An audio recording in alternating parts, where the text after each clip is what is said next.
नमस्कार, विंध्या टाइम्स में आप सभी का स्वागत है। बुलेटिन की खबरों के साथ आप सबके बीच मौजूद हैं। बात कर लेते हैं पहली खबर की।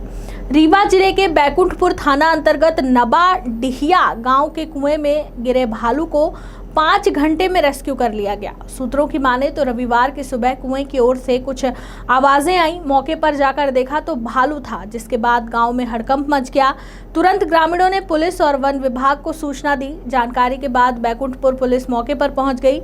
कुछ देर बाद स्थानीय वन अमला भी पहुंचा। इसके बाद भालू के कुएं में गिरे होने के कारण मुकुंदपुर टाइगर सफारी की रेस्क्यू टीम से संपर्क किया गया, जिसके बाद डॉक्टर राजेश तोमर के नेतृत्व में टाइगर सफारी की रेस्क्यू टीम ने कुएं में पिंजरा डाला, पर भालू घुसने को तैयार नहीं था। ऐसे में ट्रैंकुलाइज पर भालू को बेहोश कर बाहर निकाला गया। नगर चुनाव आते ही रीवा शहर में तेजी से भूमि पूजन कार्यक्रम किए जा रहे हैं। रीवा शहर में विंध्य विहार कॉलोनी सबसे बड़ी कॉलोनी मानी जाती है। इस कॉलोनी में लंबे समय से पानी निकासी एवं जल भराव की समस्या सामने आ रही थी।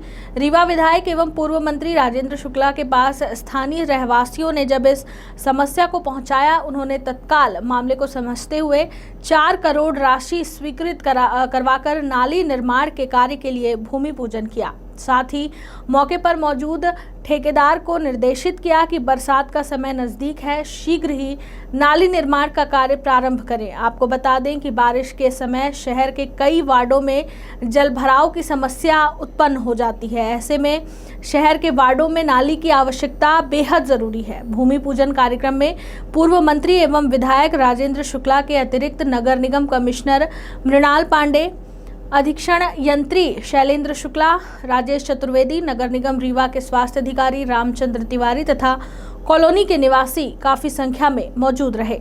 ये विंध्य विहार में लगभग 4.25 करोड़ का नाले की जो लंबे समय से डिमांड थी कि बरसात का पानी निकल नहीं पाता है क्योंकि पर्याप्त अच्छे तरीके से नाले नहीं बने, तो उसका सर्वे कराया था। लगभग 4 करोड़, बहुत लंबा चौड़ा है मामला नाले का, तो वो सब को मिला के, और इसके अलावा वार्ड नंबर 15 में 2 नाले, वार्ड नंबर 3 में 1 नाले, और यहाँ का मिला के 6 करोड़ 85 लाख के नाले, जिसको विशेष फंड से मंजूर कराया गया है, जिसमें केंद्र और राज्य सरकार का स्टेट डिजास्टर मैनेजमेंट फंड होता है, वो SDMF, वहाँ से मंजूर कराया गया है।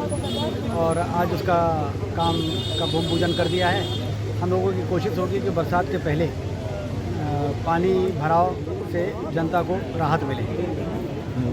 वहीं बात कर लेते हैं अगली खबर की। आज शहर के जॉन टावर स्थित कॉफी हाउस में विश्वनाथ पटेल चोटीवाला और अन्य सामाजिक कार्यकर्ताओं ने पत्रकार वार्ता का आयोजन किया। पत्रकार वार्ता के माध्यम से उन्होंने आरोप लगाया कि पद्मप्रभा जैन द्वारा कूट रचना एवं तथ्यों को छिपाकर समान बांध स्थित भूमि खसरा क्रमांक 517 में अवैध तरीके से नक्शा तरमीम कराने का प्रयास कर आधिपत्य जमाने की लगातार कोशिश की जा रही है। विश्वनाथ पटेल ने आरोप लगाते हुए कहा कि पद्मप्रभा जैन एवं उनके पिता KL जैन ने सर विश्वेश्वरैया गृह निर्माण सहकारी समिति रीवा में फर्जी तरीके से समिति की सदस्यता ग्रहण की थी। अब पुत्र IS पंकज जैन के माध्यम से दबाव बनाने की कोशिश की जा रही है। वहीं अगली खबर शहडोल से है, जहां संभाग का एकमात्र कुशाभाऊ ठाकरे जिला अस्पताल डायलिसिस सेवाओं के मामले में प्रदेश में नंबर 1 पर है। एक माह में कुल 312 डायलिसिस सेवाएं उपलब्ध कराकर प्रदेश में पहला स्थान अर्जित किया है। आपको बता दें कि कुशाभाऊ ठाकरे जिला अस्पताल में संभाग के उमरिया, अनूपपुर, शहडोल जिले के अलावा छत्तीसगढ़ के कोरिया और जनकपुर के मरीजों का निःशुल्क चिकित्सकीय सेवाएं अनवरत प्रदान की जा रही हैं। पिछले दिनों स्वास्थ्य मंत्री मध्य प्रदेश शासन प्रभुराम चौधरी एवं अतिरिक्त सचिव स्वास्थ्य मोहम्मद सुलेमान द्वारा संयुक्त रूप से प्रदेश में स्वास्थ्य सेवाओं की गुणवत्ता के आधार पर समीक्षा वर्चुअल माध्यम से की गई थी। भोपाल में हुई समीक्षा में जिला चिकित्सालय शहडोल को एक माह में कुल 312 डायलिसिस करने पर प्रदेश में पहला सबसे अधिक डायलिसिस सुविधा देने वाला शहडोल का कुशाभाऊ ठाकरे जिला अस्पताल बना। जिला चिकित्सालय को ICICI बैंक द्वारा 3 डायलिसिस मशीनें और रेड क्रॉस द्वारा 1 मशीन स्थापित कर मरीजों को बेहतर से बेहतर डायलिसिंग सेवाएं प्रदान की जा रही हैं। बता दें, वर्तमान में डायलिसिस यूनिट के लिए एक आरओ प्लांट अलग से लगवाया गया है। साथ ही पानी की पर्याप्त सुविधा उपलब्ध कराने के लिए 2000 लीटर क्षमता वाली पानी की टंकी भी रखी गई है। सिविल सर्जन डॉक्टर GS परिहार का कहना है कि उनका और उनकी टीम का संकल्प है कि जिला चिकित्सालय में आने वाले मरीजों को सभी प्रकार की जांच एवं चिकित्सकीय सुविधाएं बेहतर से बेहतर उपलब्ध करा सकें। अपना जिला अस्पताल अव्वल आया है सर, इस पे देखिए, ये हमारे लिए भी खुशी की बात है कि हम जिला चिकित्सालय शहडोल में मरीजों को बेहतर सुविधाएं देने का प्रयास कर रहे हैं। उसी जब अभी माननीय मंत्री जी ने विगत दिवस NIC में वीडियो कॉन्फ्रेंसिंग के माध्यम से, जब हमें भी नहीं पता था कि हम किस स्थान पे हैं, जब उन्होंने कॉन्फ्रेंस की और हमारे पूरे MP में जिलों की रैंकिंग हुई, तो हमें भी पता चला कि शहडोल जिला अस्पताल पूरे प्रदेश में नंबर 1 है। तो ये हमारे लिए खुशी और गर्व दोनों की बात है कि हम बहुत ही सुविधाओं में हम इजाफा कर रहे हैं। उस बैठक में माननीय मंत्री जी आदरणीय प्रभुराम चौधरी साहब, हमारे अतिरिक्त मुख्य सचिव आदरणीय मोहम्मद सुलेमान साहब, आयुक्त स्वास्थ्य आदरणीय सुदामा खांडे साहब और हमारी MD NHM Priyanka Das madam और सभी डायरेक्टर और सभी अधिकारी भोपाल से NIC के माध्यम से जुड़े थे और सभी जिलों की रैंकिंग चल रही थी। तो जिला चिकित्सालय शहडोल में आप लोगों को ही पता है कि जब मैं सिविल सर्जन बना था तब यहाँ एक मशीन थी, मात्र एक बिगड़ी पड़ी थी, और आज की कंडीशन में हम 7 मशीनों से काम कर रहे हैं। तो ये एक खुशी की बात है। हमने 3 मशीनें CSR मद से, मतलब ICI ने दी है, ICI बैंक के माध्यम से हमें प्राप्त हुई हैं। एक मशीन दानदाताओं ने और रेड क्रॉस सोसाइटी के माध्यम से दी थी पिछले साल, और 2 मशीनें जो ख़राब थी उसको मैंने बनवा लिया था। तो इस प्रकार से आज की डेट में हम 7 मशीनों पे काम कर रहे हैं। एक मशीन हमने स्टैंड बाय रखी है, 6 मशीन पे एकदम लगातार काम हो रहा है। और हम पिछले महीने हम 312 डायलिसिस की थी। डायलिसिस करने में सबसे बड़ी समस्या जो होती है वो होती है पानी की, क्योंकि पानी बहुत लगता है। एक मरीज को 1200 लीटर एक डायलिसिस में पानी का खर्च है।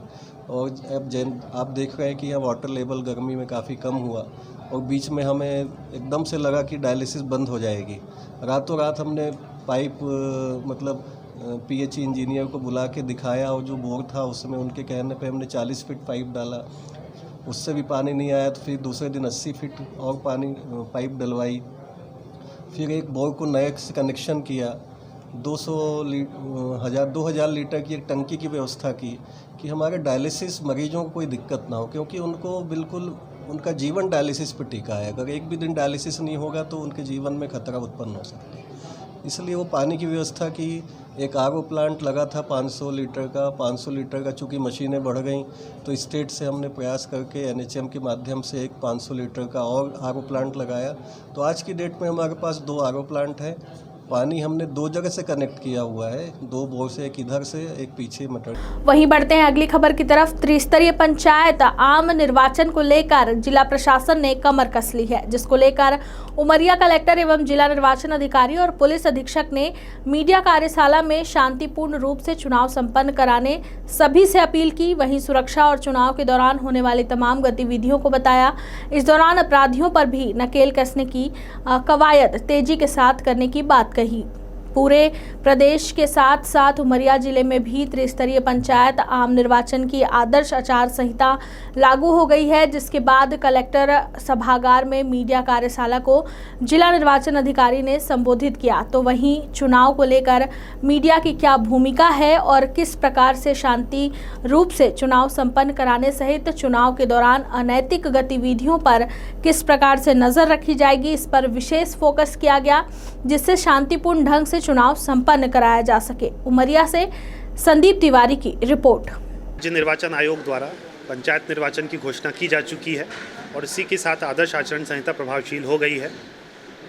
30 तारीख को निर्वाचन की अधिसूचना जारी की जाएगी और अधिसूचना के साथ ही नाम निर्देशन पत्र प्राप्त करने प्रारंभ कर दिया जाएगा। 6 तारीख नाम निर्देशन पत्र प्राप्त करने की अंतिम तारीख रहेगी, जिसके बाद संवीक्षा, नाम वापसी, और 25 जुलाई को हमारे 2 जनपद क्षेत्रों में पाली और करकेली में मत डाले जाएंगे। 1 जुलाई को मानपुर में मत डाले जाएंगे और ये सभी प्रक्रिया हम 15 जुलाई तक पूर्ण करके निर्वाचन परिणामों की घोषणा कर देंगे। अभी जो संवेदनशील अति संवेदनशील चिन्हित किए गए हैं उनकी जानकारी हमने राज्य निर्वाचन आयोग को भेज दी है, परंतु ये गतिशील चीज़ है और इसमें प्रतिदिन परिवर्तन होता रहता है। एसपी साहब के साथ अभी मेरी चर्चा चल रही है। हम लोग चर्चा करके जो अंतिम सूची फाइनल करेंगे संवेदनशील अति संवेदनशील की, वह अतिशीघ्र हम निर्वाचन आयोग को भेज देंगे, जिसके हिसाब से बल का डिप्लॉयमेंट किया जाएगा। बढ़ते हैं अगली खबर की तरफ। रीवा जिले के शाहपुर थाने के बनाव में 3 साल पहले हुई हत्या का राज अब खुला है और यह राज एक बच्ची ने खोला। बच्ची के बयान के आधार पर पुलिस ने हत्या करने वाले एक नाबालिग को पकड़ा है, जिसने वारदात को अंजाम देना स्वीकार किया। शाहपुर थाने के बनाव में गोरेलाल कोल का 2 दिसंबर 2019 को फंदे में लटकता हुआ शव मिला था। पोस्टमार्टम रिपोर्ट में उसकी गला घोंटकर हत्या करने की जानकारी सामने आई थी, जिस पर पुलिस ने हत्या का मामला दर्ज किया था। 3 साल से यह मामला थाने की धूल खा रहा था। समीक्षा के दौरान एसडीओपी नवीन दुबे ने जब उक्त केस की डायरी तलब की तो उसमें एक बच्ची के घटना के समय मौजूद होने की जानकारी सामने आई, जिसकी उम्र उस समय लगभग 11 वर्ष की थी। पुलिस ने उक्त बच्ची को पुनः थाने बुलाकर पूछताछ की तो हत्या के संदेही का नाम सामने आ गया। घटना के समय किशोर के साथ एक नाबालिग के द्वारा मारपीट करने की जानकारी सामने आई। पुलिस ने नाबालिग को पकड़ा तो उसने हत्या करना स्वीकार कर लिया। उसने किशोर का गला पकड़कर उसके मुंह में मुक्के से मारा था, जिससे उसका जबड़ा भी टूट गया था। अधिक समय तक गला दबने से उसकी मौत हो गई थी। बाद में उसने अपराध को छिपाने के लिए रस्सी में शव लटकाकर पीछे के रास्ते से भाग गया था। पुलिस अब नाबालिग से पूछताछ कर घटना से जुड़े तथ्यों को जुटाने में लगी है। बुलेटिन की खबरों में बस इतना ही। बने रहिए विंध्या टाइम्स के साथ।